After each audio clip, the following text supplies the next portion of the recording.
Hello, welcome to Inspired Caring. I'm your host, Michele Magner. If you are caring for an older family member, this is the podcast for you. Each week, I bring insight, tips, inspiration, and strategies to help you care for the people that you love without losing yourself along the way. Having cared for both of my grandmothers, I've helped manage everything from hospital stays, households full of belongings, to navigating senior living and end-of-life care. And I've worked in senior living as a result of that experience, serving my residents and their families as they've been on this journey too. Thank you for joining me today, and I hope you enjoy this episode of Inspired Caring. Hello, my friends. Welcome back to the podcast, Inspired Caring. I am so excited about the conversation that Jenni and I had recently about her new role as a death doula. Now, many of you, like me, had perhaps heard of a birth doula. I actually had a birth doula for the birth of our first child. And it really, I think it just really helped us feel so much more comfortable and relaxed as we were on that journey of having our first kid. And that's exactly what a death doula does. They are there to envelop you with love and care and support and guidance. And really just her goal is to normalize conversations about death because, of course, everything that is living does die. And she's just a remarkable human being. She's just a really wonderful, wonderful person. So, without further ado, I invite you to listen to this episode of Inspired Caring with Jenni, a death doula. To the class. Well, good morning. Good morning. How are you? I'm great. Where is that setting? Where are you? I'm in Bluffton, South Carolina, which is in between Hilton Head and Savannah. Okay. Is it like actually spring there? Yes.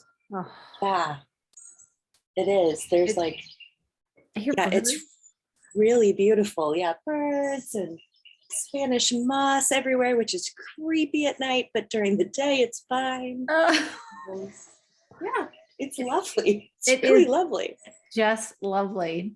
Yeah, my husband and I had our first Zoom meeting tussle. I feel like this is going to be a thing. So this is good. This is good. Okay. Practice. He's like, you cannot be in here. I'm like, you cannot be in here. So I got kicked outside and I'm like, I got the better seat. I think you did. Yeah. So when this is on YouTube, it'll be very lovely for people to see it. I love it. I took a picture of my setup because it's hilarious. Like I'm on like a patio table with pillows under my computer. Like it's like one of those things like, here's how it looks on Instagram. Right. Here's how it really looks. And she doesn't have pants on, whatever. It's great. This is real life. That's so funny. Well, we got connected because you were good friends with my husband in high school. I was. Yeah. We were frequent show choir partners in high school. Yeah, back in the day. I love you because I asked you, did you guys date? Because I started to lose track of everything. You were like, no, but we really know each other's jazz hands. Yeah, like I sent a note to him after you and I talked, and I'm like, it was really weird telling your wife that I've probably danced more with you than anyone else. Yeah, so. He's a very good dancer. Well, you warmed him up real well. You did good. Well, good. I'm glad. There you go. That's my gift to you. Well, I am so excited to talk about your new business and your new calling and gift. Yes. It's something that people aren't, maybe even aware of, but that's true. The title is a death doula, which in other countries is not that uncommon. Correct. So tell me more about what is a death doula? Like what does that mean? So I am a death doula. And a lot of people are familiar with the word doula as far as supporting women when they give birth or supporting people when they give birth. And the word comes from being in service. So it means you are in service. Whatever that person needs, you are there to provide that service. Mm. So, a birth doula shows up when labor begins. And sometimes when the baby arrives, that birth doula leaves. There are postpartum doulas who specifically minister to families when those first couple of weeks when it's so hard with a new baby at home. So the way you can kind of look at a death doula is I do all of that on the other end of life. Mm-hmm. So instead of welcoming a new life into the world, I help throw the party that sends that person off from this world. Wow. And I think that one of the things that we had touched on when we first spoke was about normalizing the conversations around death, because we really will benefit from those supports or your support services through that end of life journey. And then just how do we even talk about death and having those conversations? It can be very unnerving. It's such a good question. And it's a lot of what led me to this work, even though I didn't realize I was being led to this work. So I think I told you the story that when I was very, very little, very young, I remember being at like a nursery school or a babysitting co-op, and one of my little fellow kids came in and said he was crying, and the reason was he lost his grandma. And I was so confused because I had not had a death that I had experienced personally. I was very young. My brain was very literal, but this made such an impact on me that I still remember it. And I kept thinking, well, if you've lost your grandma, why are you here? Why aren't you looking for her? Like, what is happening? Right. Like, and just being like, and then looking around at adults in the room and thinking, why is no one upset about this? Right. We should be springing to action.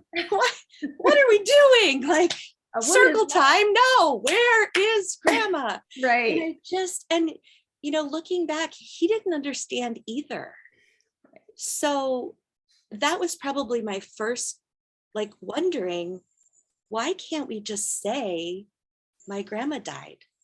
Right. My grandma is dead. Right. So for me, I was that very curious kid about all things death and dying. And I didn't understand why we couldn't talk about it. I was shushed. I was told, you're freaking people out. I did freak people out. And I just remember thinking, but we're all going to do this. Can't we talk about it? And then, I raised 6 girls, and we didn't talk a lot about this. And then I became an occupational therapist, and I worked in a trauma center. And what I did, without realizing it at the time, was help people grieve small deaths of the life they knew, and sometimes very real deaths. I mean, sometimes my patients were the sole survivor in a car accident, which is a whole different kind of grief. And dealing with traumatic death or traumatic change, which is what I dealt with in a trauma center, is a whole different kind of thing, because things surprise you. Right. And I just remember thinking, okay, but is this really a surprise? Like, we're all going to do this. Right. Eventually, some of us get a diagnosis and we get to process it over weeks and months and years. And some people get in a car accident. And I really learned how to sit with grief in that trauma center, where some of the most ridiculous things get said to people. Like, someone their life has dramatically changed, and someone will say, you're so lucky to be alive. Oh boy. And that person does not feel lucky. Right. Not at all. Some of them are wishing they didn't survive. Right. And to just be able to sit with that person and say, this sucks. This sucks. But the life you knew, we're going to honor that, and we're going to say goodbye to that. And now we have a choice, because you do have a life. How are we going to make it a life that you can live fully now? Right. And so like occupational therapy slogan is living life to the fullest, which is beautiful. It's really, really lovely. But part of part of it should be sitting in the suck. Like, right, because that's where you start. And just acknowledge, like, instead of like, oh, you're so lucky to be alive, God has a plan. All of those things that we say, thinking that we're being comforting and kind, right. And we leave people going, no, like, I don't feel lucky. I'm not speaking to God at the moment. I'm really angry. Right. And to be able to sit with those people in those moments was such an honor and such a privilege, because you just get to be present for things that happen in all of our lives. And then, when I left my job at the trauma center, intending to go back relatively soon, then COVID hit. And death education just kept slamming me in the face, just like one thing after another. And COVID allowed a program that I was interested in to go virtual. Oh. And so I was able to be certified as an end of life coach, and their program calls it a sacred passage doula. I want to use the word death because words matter. I don't want people looking for a lost grandma. I want people to know that I work with death. Right. So that's kind of how this story found me in this place. The very long, windy road that led here. It's beautiful. And that really is kind of the evolution and growth into ourselves, right? It's that one experience leads to another experience, which ultimately can lead us to just something that lights us up. Well, and part of what went with this too, Michele, was that it was a lot of me just trying to find who I am in this world. Right. So, I mentioned I have 6 daughters. I left the corporate world to be a stay-at-home mom, and it was not my jam. And there was a lot of guilt associated with, financially it made sense. Like I love the moments I had at home with those girls, but I was built for like interacting with adults and creating programming and speaking. And so, telling my 2-year-old to do something and having her go, no, was like, do you know who I am? Like, less than she would just say no again. And I'm like, oh, good training, good training for what I'm eventually doing. But, I had roadblocks just placed in front of me for all of these pursuits I was going to do. And it's like, it's the first time in my 49 and a half years on this planet where I know I was made for this. Yeah. This is what I was made to do. And normalizing conversations and being able to say the word dead, death, dying, those words matter. And mostly being able to tend to grief. Yes. And grief is this thing that our society does not know how to do death, but we especially don't know how to do grief. We haven't been taught. We don't know how to do it. So we all feel like we're doing it wrong. Well, and it's so different for everybody, and the timelines and the emotions that are felt and the actions that we're taking and the thoughts that were it's just so different. So yeah, it's like people just ignore it or don't talk about it. And I think it's what gets in the way of talking about death, because the moment that you start thinking about your own death, the death of your partner or spouse, the death of a child, which that one absolutely breaks me open, the death of a parent, what we start doing is we start right away with anticipatory grief. So with a traumatic death, you grieve one time. You get the news, that person has died, and you start grief's journey right there. With a diagnosis, with a conversation, with planning, you start grieving then. So you grieve all the way through it. And then when it actually happens, you think, I've already done this. Nope. No. It starts all over again. And so being able to have these conversations and being able to say to people, I think we have this wrong. I don't believe that grief is an emotion. I don't believe that. I think there's emotions involved with grief, but I don't think grief is the emotion. I also don't think grief is an illness, which prolonged grief is considered a medical illness. I don't buy that. I don't believe it. I think grief is a place. I think it's a place where you live and you can live joyful, full, amazing lives, but you have to acknowledge where you are. Right. And if we can do that, you know, I get a lot of people that look at me and they're like, well, why are you smiling? We're talking about death. I'm like, I know. It's my favorite subject. It's so exciting. And I feel that way about grief too. We as humans have the capacity to hold joy in grief. We can do both. We have that capacity.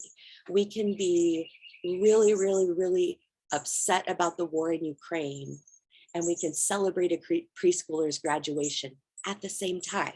Right. We can do both. We don't have to stop all of our celebrating because something bad is happening somewhere in the world, even if it's in our own world. Right. Like grandma would not have wanted you to miss your baby's preschool graduation. Right.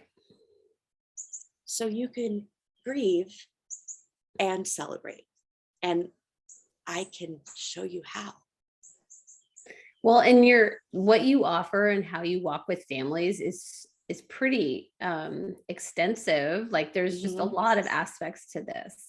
Yeah, so that's what's so exciting about it. Yeah. When someone first calls you, like what does that first conversation look like? And like, what are you telling them you can help them with or do with them? So right now, my business is just this tiny little baby. And so I just got started. I've been helping clients through bartering and on a volunteer basis for quite a long time. But now that I have an LLC and I can officially pay taxes, I have an EIN, I'm stepping into the next.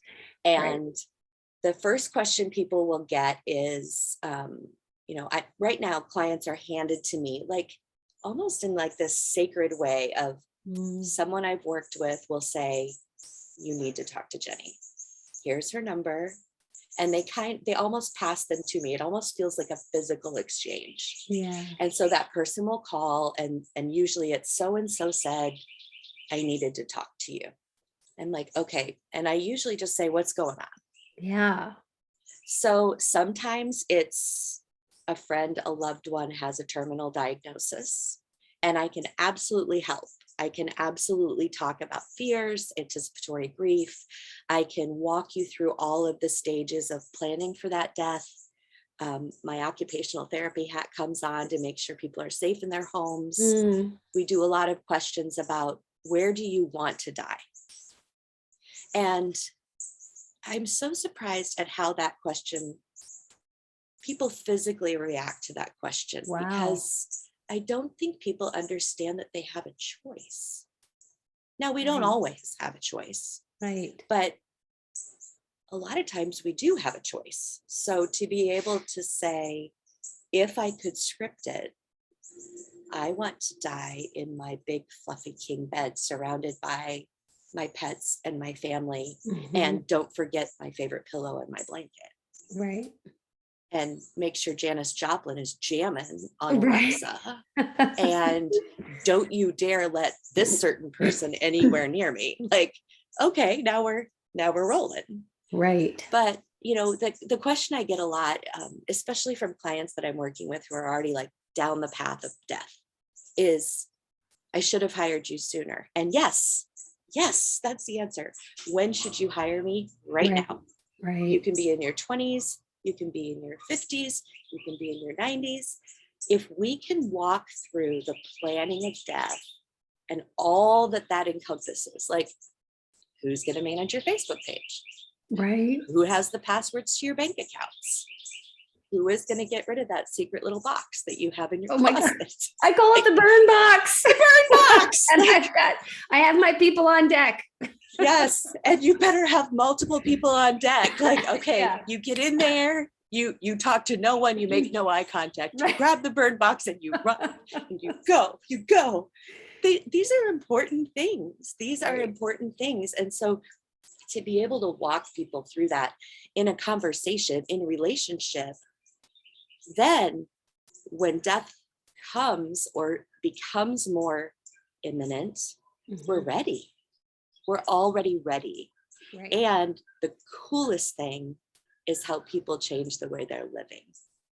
So a lot of people will say things to me like, well, if I knew I was going to die, I would finally book that month-long trip to Bali.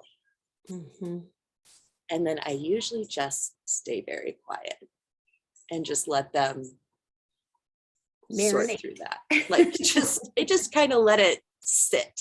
Yeah. Because very quickly you go, so when you receive a terminal diagnosis, then you're going to go to Bali? Right.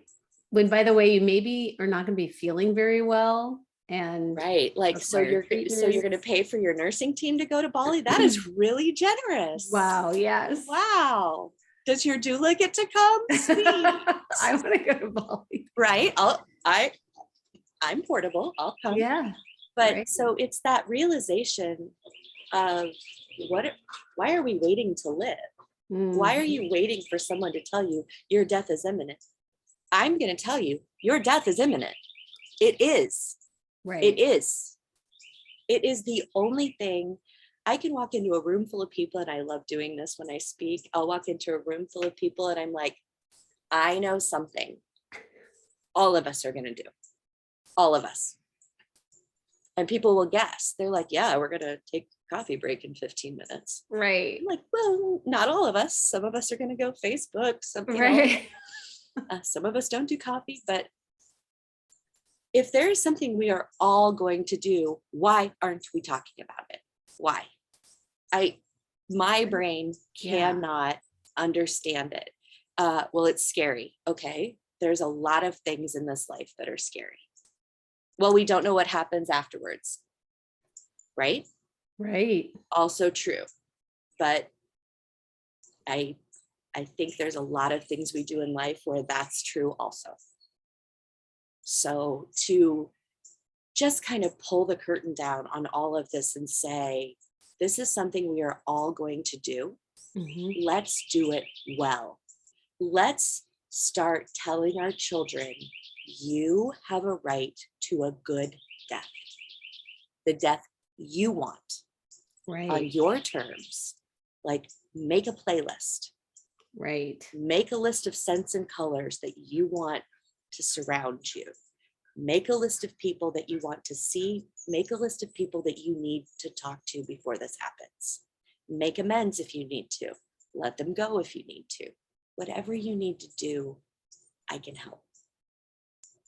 And sometimes my help is to just sit with you. Sometimes it's just to sit in silence with you as you go,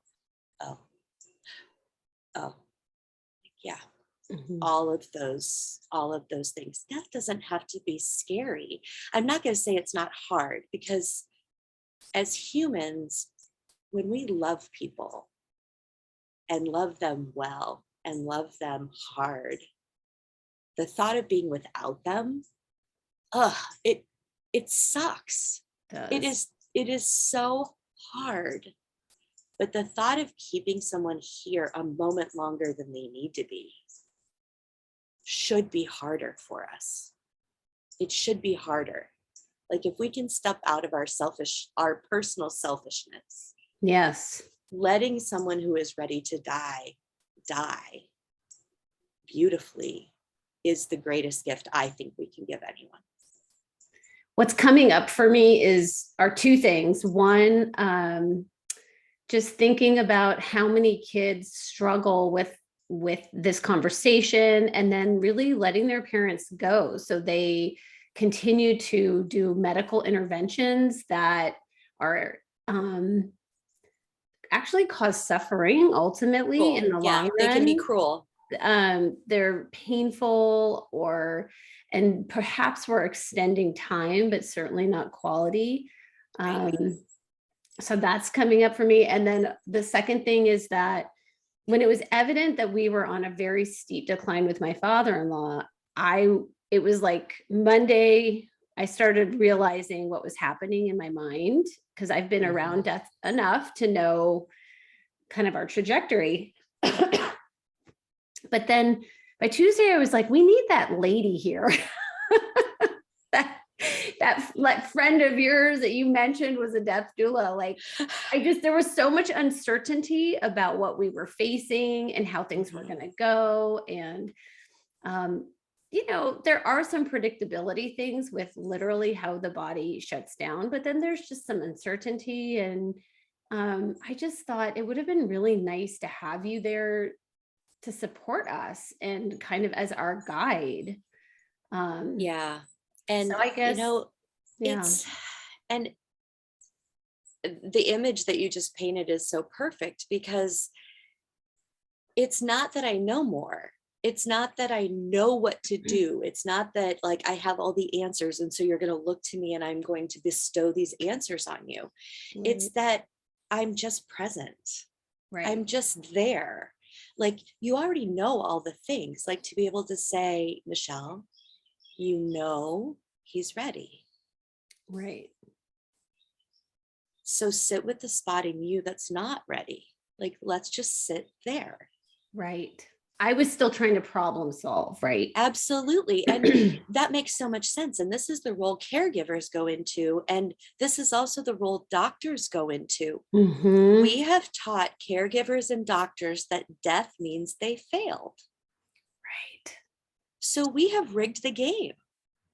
Right. We have, from the very beginning, we have set our caregivers and our medical team up to fail. Because we're saying you have to prevent the inevitable, magic doctor, right. Super caregiver. Yeah. Like, how about we bring this back to reality? How about we live in this real physical world that we live in as humans?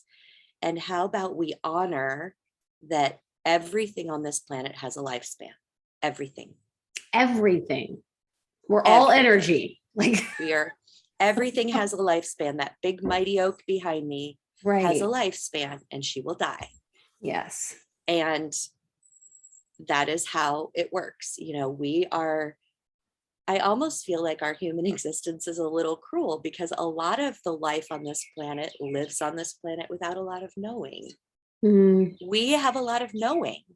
And because we have a lot of knowing, our mind gets in the way of what we know if we get quiet. Right. Like, we all know that we have watched our loved ones suffer with disease and illness and pain. And we know we don't want that to continue. But we do. Right. We do. Because the pain I'm going to have to feel when she goes is going to be too much for me. Yes. Yes. So many people have told me, gosh, but it will kill me when she goes. Okay. It is going to end part of the life that you know. That's true, but you're not going to drop dead. Right. Is it going to hurt? Yes. Are you going to suffer? Yes. Are you going to have spontaneous memories of her where you can smell her kitchen and hear her laugh? Yes. Is she going to visit you in a dream? Probably. Mm-hmm. And you know what? We have to be able to keep moving in the skin that we're in and honor that it was time for someone else to go. Right. We can do it at a dinner party. Like, please don't go, please don't go, please don't go. I'm going to miss you so much. Can you at least do the dishes? Yeah. But, death is the only thing that we've forgotten how to celebrate. We celebrate every other ending. We celebrate graduations.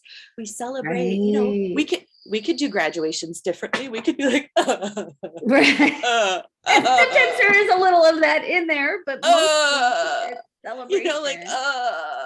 Like you could sit and bawl through a wedding. I've seen mothers do it. Like, yeah. But ultimately, there's this joy of what's next. This joy of, here we go. Yes. And I find it so interesting that my clients that are the most religious are the most afraid. Isn't that fascinating? It's fascinating. And it's because there's this little bit. So the people who are most religious aren't always the people that are the most faith-filled. People who are faith-filled, meaning you don't have to show me anything. I know. I have faith. Right. Those people can do this. They can do this because they're right. like, I don't have to know. I don't have to know. But it's the people that are still holding on to that, like, but what if it's wrong? What if everything I've been taught isn't really true? Right. And so you look at grandma who's ready to go. She's like, Jesus is waiting. I'm ready. Let me at him. I'm ready. And then the family is like, oh, but what if he's not? What if he's not? And right. we have like, again, we have physical reactions. And then we wonder why people dying struggle to hold on. Or when you finally whisper to that person, you can go. Yes. They go. They need permission to go. And like, what a beautiful gift to give someone to say, I will always love you. Right. Always. You can go. Which is like one of the most selfless things. I think ultimately, I mean, and speaking to what you're saying, it's like we are trying to avoid one really challenging, hard, awful in air quotes feeling of the loss, but we're buffering with these other feelings that also actually feel pretty crummy. Yeah. Choose your heart. Right. You have to choose your heart. You posted something recently that said, people will die for their children. Oh, yeah. But will they live for them? And the answer is no.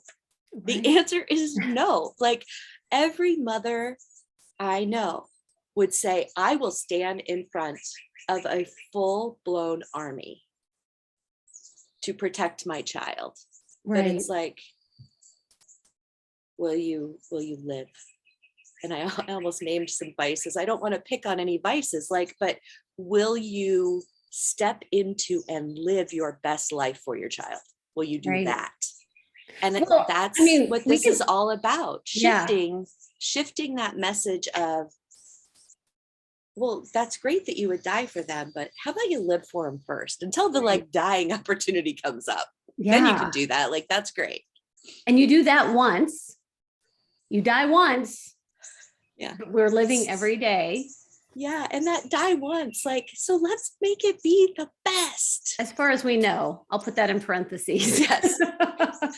Yeah. Tuck your spiritual part back in for a minute. There. As far as we know, I don't know.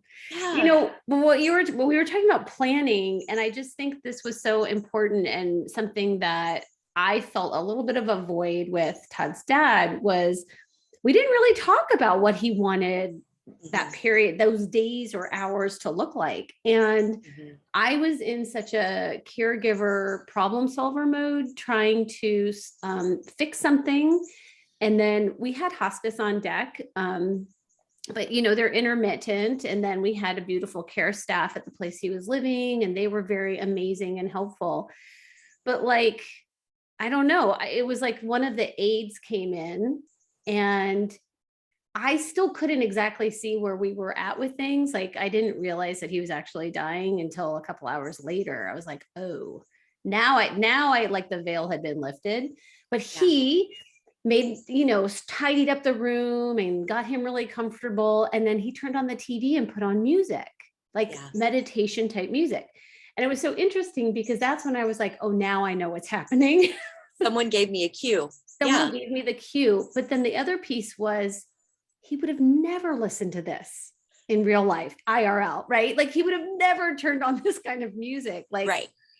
I mean, it was very Well, calming for me. And he was sure. definitely like, he was snoring, like resting, like, and so I thought, Yes. well, we'll just leave it on. But like, it would have been nice, like you were saying, what scent would be like a cinnamon roll? Right. Like you love. Yeah. Well, and that's the thing that is so the end of when someone enters stages of actively dying, that's a whole different realm. Like Yeah. it's such a sacred space, and it is such an honor to be present, but it can also be really scary. Like breathing hitches and breaths can last a really long time, and everyone holds their breath in between breaths. Like everyone does that. And to be able to be in the room to continue to breathe so that everyone else continues to breathe, just that can change how a room feels.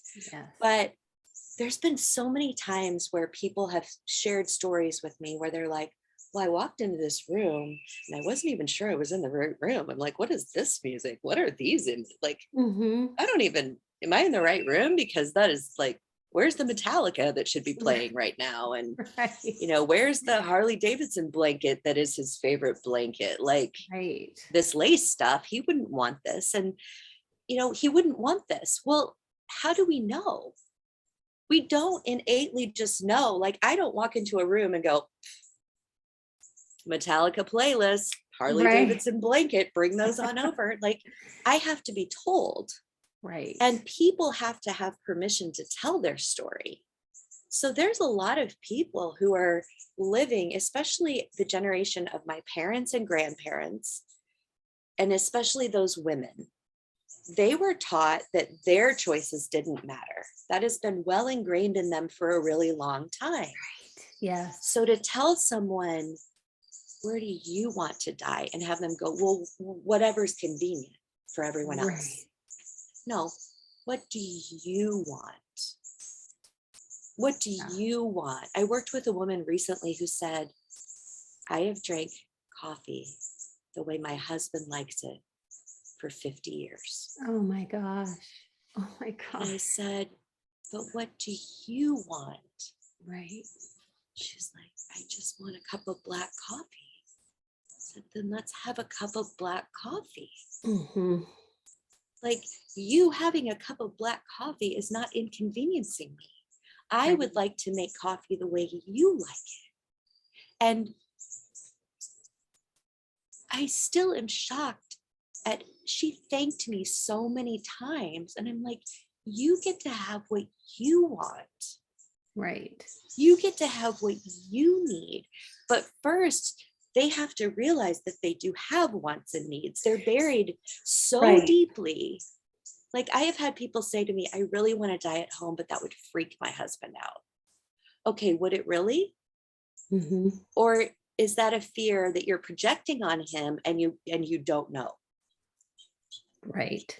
It's really just holding space for some uncomfortable conversations. It's holding space for just all of it to come out. Like, all of it. It can be uncomfortable. It can be lovely. It can be scary. It can be funny. I mean, like, some of the things that people are concerned about as they're dying, like, you know, like, again, children come in and they're like, I am happy to bathe you. And then the mother is like, do not let them. I don't want them to see me. Okay. Like, if you're, okay, there are families that caregivers step up and do those beautiful things for people. As an occupational therapist, I have seen so many people naked. Like, so many. And everybody does the like, oh, I'm like, two parts. And I always break the ice kind of, you know, giggly. I'm like, do you have parts I've never seen? Woo! This is going to be amazing. And show me that third nipple. I know. I'm like, woo! Ooh, I can't wait to see it. Or, you know, and it just breaks the ice of, okay, under it all, we're all human, but that doesn't mean that you get to assume that your dying person wants you to do that role. Right. That might take something sacred away from them. That, you know, maybe your grandmother has a really racy tattoo and she would like to keep that to herself. Right. She has the right to do that. right dignity, and she has the right to do that. So we talk a lot. Here's the disconnect. We talk about the dignity of death, but we don't do any of the things to make sure that we can actually offer it. Mm-hmm. If you don't know what a person wants, all you're doing is giving me lip service. Right. Oh, we're going to have the dignity of her death as we hook her up to yet another treatment, as we poke her with yet another painful procedure, as we refuse to discharge her home because it's too dangerous. Oh, too dangerous. What's going to happen? Is she going to die? Right. I mean, like, yeah. We have to be able to do all of these things. And for me,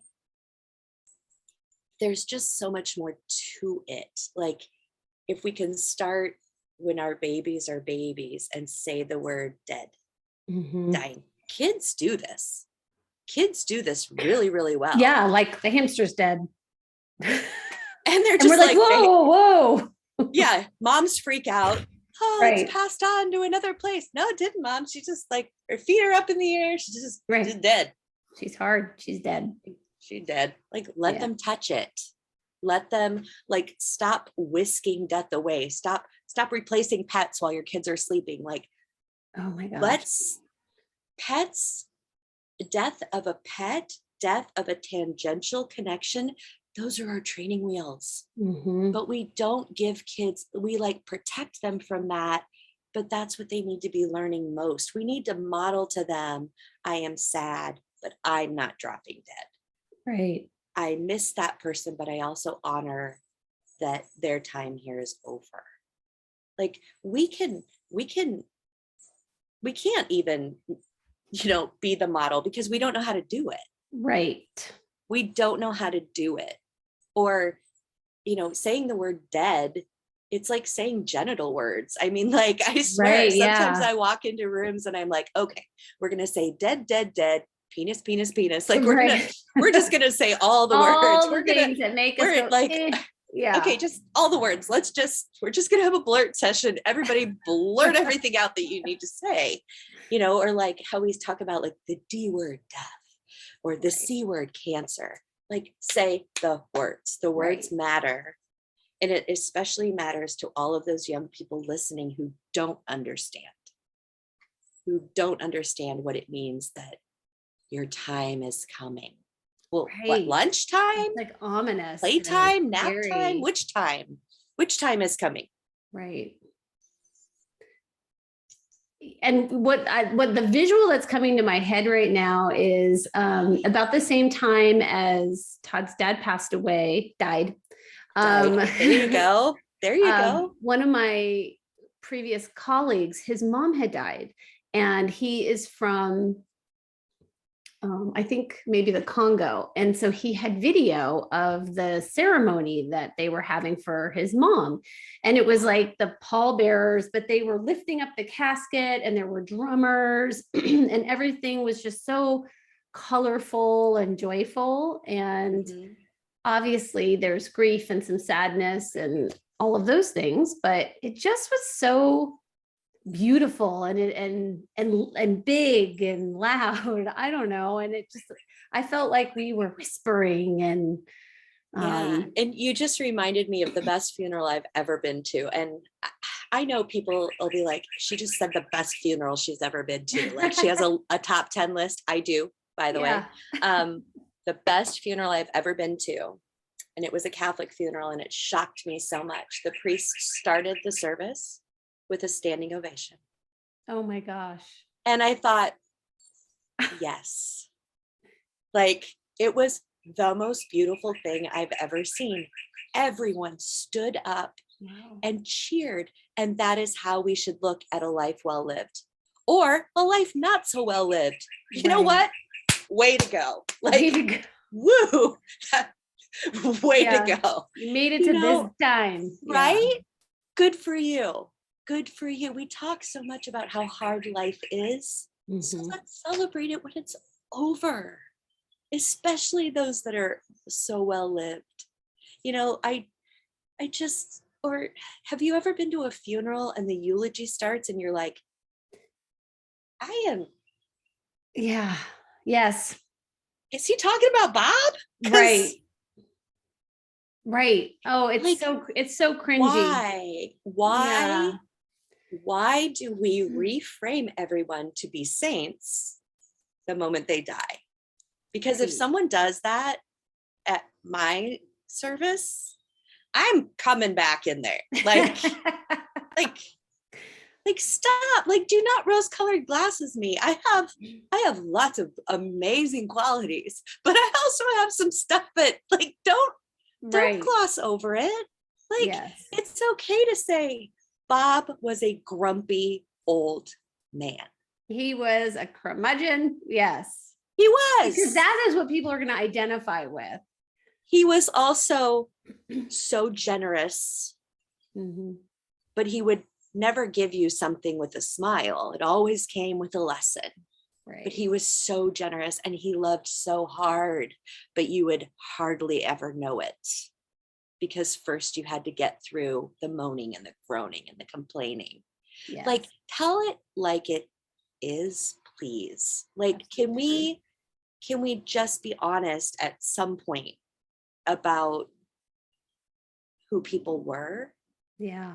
And then one of the things that comes up for me when someone's actively dying is that their death, even if I've worked with someone, even if I've helped someone through it, the moment that death comes, there's the most beautiful silence that happens in the room, in the place, but someone has to fill it. Death isn't an emergency, is what I want people to understand. When you have the space to accompany someone at that moment, so they were alive and now they are dead. When you have that, you don't have to call 911. And actually, if you do, that's going to complicate things. Like, you can sit with them as long as you want. If you want to sit with that person all night, I am going to help you sit with that person all night. If you want to crawl into bed with that person and hold them, I am going to help you. If you are afraid to touch them and you want to stand in the corner and watch, okay. If you want to sing, if you want to scream, if you want whatever you need to do, I'm going to help you do that. Support them. I'm going to hold space for you while you do that. But this thing of like, we have to get this body out of here. We have to, like, isn't there someone we need to call? Are we going to be in trouble if we don't call in a certain amount of time? Like, stop. Right. No one is going to punish you for sitting with your dead. And I want to remind people that your grandparents did this. I live in a house that was built in 1906, and I've done a lot of research on my house. And when you start looking at the houses up and down my street, who are all similar in age, what you find with the address is the obituaries, because people were laid out in their homes. So 1906 is what, 116 years ago? Right. 116 years ago, funeral homes weren't the norm. 116 years ago, if someone died, the family would bathe them and they would dress them.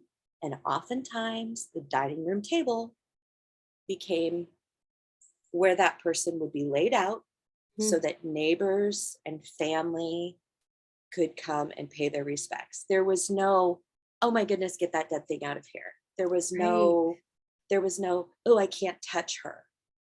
There was none of that. There was this, whether it was sacred or ritual or religious, it didn't matter. That was what had to be done to honor our dead. And so there was no one else to do it. So I think where we became disconnected from death and the ritual of death and the ritual of after death was when we started outsourcing it. Right. Like we decided that funeral homes could do this for us. And then we decided, well, we better honor our family by having the prettiest, most expensive, most luxurious casket, flowers, and all the Mhm. things. Like, you know what? I'm sure I'm going to make some funeral directors mad, but spend that money on a party ahead of time. Like, Right. go celebrate your dying with everyone around them and spend the money on that. Have a big party while you're still here. Right. Well, it goes back to this sense of community and Right. isolation, and that back in the day, we were in community with one another. We had those support systems, and now we're so isolated. And I mean, I think this kind of brings us to our home stretch of that is the beauty of having a death doula walk with you on this journey Mhm. to, resurrect, so to speak, some tradition or culture or desires, and just help you navigate it and think through it and create an experience that you want and deserve. Right. And I think being in a pandemic society, which still feels so weird to say that I've Mhm, lived through a pandemic thus far, mhm. the pandemic created such a density of death that you can't help but step in it. Right, So we live in a society where people largely can avoid things that they find unpleasant. It's almost like walking around a pile of dog do on the sidewalk. Like right. we have a society where we are taught to avoid the unpleasant and we're given permission to avoid the unpleasant. And then we're also told things like, pull yourself up by the bootstraps and Right. no pain, no gain. Like, you And know, have another drink and don't worry about it. And yeah, right. And oh, this will be better tomorrow. Well, I I can't tell you that grief will feel better tomorrow. And I won't. I will not tell you that right. because I want you to trust me. I want to present my whole self to you. And that is not a promise I can make. We live in a society where there has been so much research on the stages of grief, like these are Mhm. the stages of grief. Okay, well, we also have stages of child development. And once you have mastered the stages of child development, you are an adult. Right. Well, what the heck are you once you've gone through the stages of grief? Yeah. What are you then? Because for me, I'm still grieving, Yeah. but I went through all the stages. Oh, well, yesterday I was at this stage and I woke up this morning all the way back here, like chutes and ladders, like, woo, boom, Right. right back at the start. So clearly I'm doing grief wrong. Like, and then you get people that are like, I don't even know how to grieve correctly. Like, can we all just take a collective breath? Like, I wish I could rewrite all of those books. And I wish I could take those stages of grief that are laid out so beautifully and linearly. And I want to Mhm. flip them this way. Right. And then I want to put them on a spring like this. And I want to Right. be like, welcome to the trampoline of grief. Here we go. Right. Okay. So this moment, you can do a triple twisting backflip and you're really good. This moment, you just got double bounced and you are on your face. Right. Like, Laying flat, laid out. like flat on your face with a big old trampoline smash mark on your Yeah. cheek, and your pride hurts a whole lot. Like, both of those things are okay. The wind is going to get knocked out of you and you are going to sing and soar, both, sometimes simultaneously. Yeah. And it's okay. It's okay. Like, there is no right way to do this, which is why grief being an emotion, well, first of all, our society doesn't do emotions either. So, Right. That's a whole nother whatever. conversation. That's a whole nother conversation. We'll do another podcast on that. Right. And then saying that grief is an illness means you can cure it. And I'm telling you, you can't. You can't. So if we can look at grief as a place where we live, we just moved. We, Mhm. we, we picked up ourselves and we Mhm. moved into a place where someone else isn't anymore.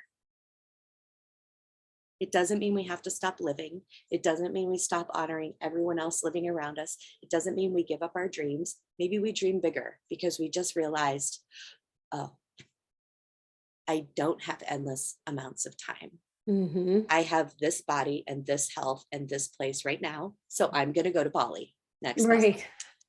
for the whole month while my legs and my mind and my spirit can enjoy the trip.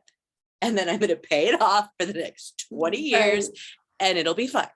Right. Like to be able, so, you know, this like death doula thing. Yes. Like the most sacred moment that I tend to is the moment where someone dies, but the work has to start so much sooner. Yeah. Like the work really should start now. And my hope, is eventually that I can be in preschool rooms talking about death, or in corporations talking about death, where, the reality is if a corporation isn't supporting employees in grief, they are killing their bottom line. Right. And in a COVID society where we have experienced death in numbers that our lifetimes have never seen, it has touched all of us. All of us know someone who died from COVID. Yeah. And sure. So I think that's why like NPR is doing stories on death doulas, because it's the time to say, oh, look, lots and lots of people are dying. Well, oh, look, that was happening before COVID too. Right. So let's hope that this is one of the good things that comes out of this, is that we start getting more comfortable with that death is hard, but it doesn't have to be scary. Ooh, that gives me chills. Death is hard, but Me doesn't too. have to be scary. Yeah. Well, I think the work you're doing is incredible. And I think you are amazing. Thank you. And I'm glad that you and my husband were dance partners, and now he introduced us, and I'm just excited to see where things go. Yeah, now we can get rid of him and just continue on, just you and I. Soul sisters. And I have to tell you, it's so funny because I didn't realize Todd was reading my posts. So I'm like, yeah, he's out there tracking. You never know who's listening, right? Very good point. Yeah. So, and that's another thing, like say the hard things, even if you think you're just speaking them into the ether, like say the hard things, you just never know who it's going to land with. And I'm so glad we got connected. And me too. I see us doing a lot together. So this is really fun. 100% agree. And the hard things are what connect us as humans, and and death is definitely part of that. So yeah. Well, thank you very much. I think this is going to help a lot of people. I think so too. Can I give my business a little plug? Is that okay? Yeah. I will definitely put all of that in the show notes, but how do people reach out to you and find you? Well, right now, it's like I said, it's a passing from client to client, voice to voice, person to person, but the business is called Flourish Collaborative. Flourish meaning we can flourish always, and collaborative knowing that I cannot do this work alone. So meeting people like you and being able to build my team of people who are able to say the D word is great.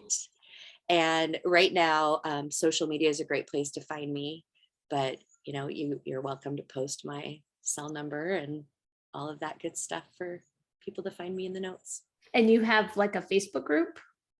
I have just a Facebook page for Flourish Collaborative. I also post openly on just my personal page quite a bit. And then I am terrible at Instagram, but I am out there. I'm also on LinkedIn. So slowly I broke up with social media. So getting back out to social media feels really uncomfortable, but I can do it. Like a baby steer. There will be more and more out there eventually, but I just wanted to build things more purposefully at the beginning. So beautiful. Well, I'll have all that information in the show notes as well, so people can just click and find you very easily. Love it. Here I am. All right. Thank you, my friend. Thank you.